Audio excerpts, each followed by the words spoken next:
Live from NPR News, I'm Shay Stevens. Senate leaders have announced the ground rules for Donald Trump's second impeachment trial, which is set to begin tomorrow. Each side will have up to 16 hours over 2 days to present arguments on the constitutionality of the case. As NPR's Ryan Lucas reports, Trump's attorneys argue that the proceeding is illegal. They say that the Senate has no jurisdiction to hold a trial of Trump now that he is no longer president. They say a conviction in a Senate trial requires the possibility of removal from office. Since Trump is no longer in office, they say there can't be a trial in this whole process. This whole thing is unconstitutional. House impeachment manners, however, insist that Trump encouraged the angry mob that attacked the U.S. Capitol and should be barred from ever holding public office again. More than 32 million Americans have received at least one dose of the COVID-19 vaccine. But a new report from the Kaiser Family Foundation shows that less than a third of them are age 65 and older. More from Will Stone. More than half of states have opened up the vaccine to anyone 65 and older. Not all states have publicly available data on age, but what information does exist shows lots of variability. West Virginia, Florida, North Carolina, and Mississippi have reached the greatest share of their older residents, with anywhere from 29 to 34% of all people 65 years and older vaccinated. In contrast, that number is only 10% in Pennsylvania.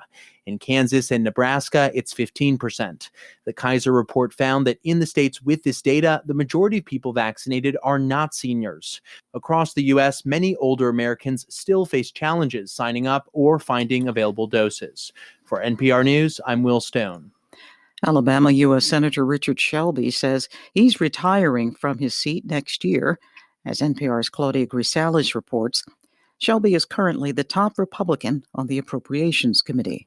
There was speculation the 86-year-old Shelby may leave his seat after more than 3 decades in the Senate. He was first elected to the Senate as a Democrat in 1986 after serving 4 years in the House and 8 years in the Alabama state legislature. Shelby switched parties in 1994.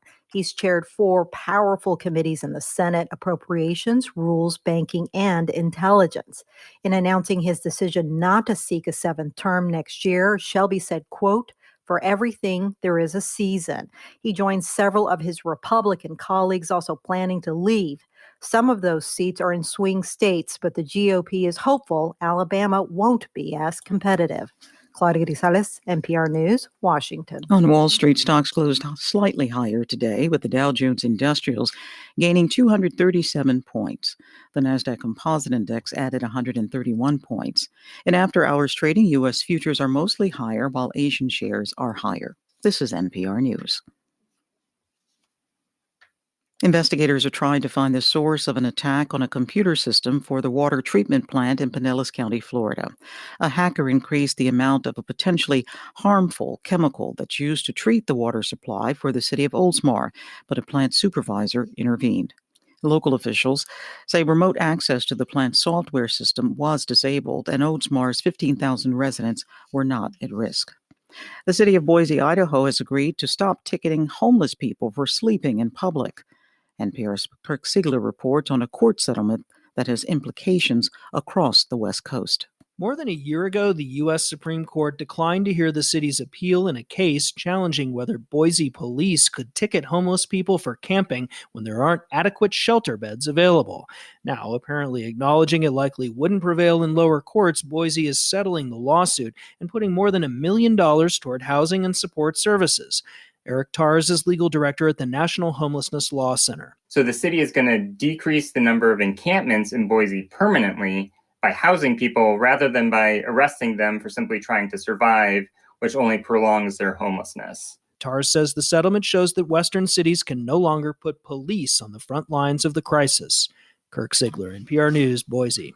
In South Dakota, a judge has thrown out a voter-approved constitutional amendment that legalized small amounts of marijuana for recreational use.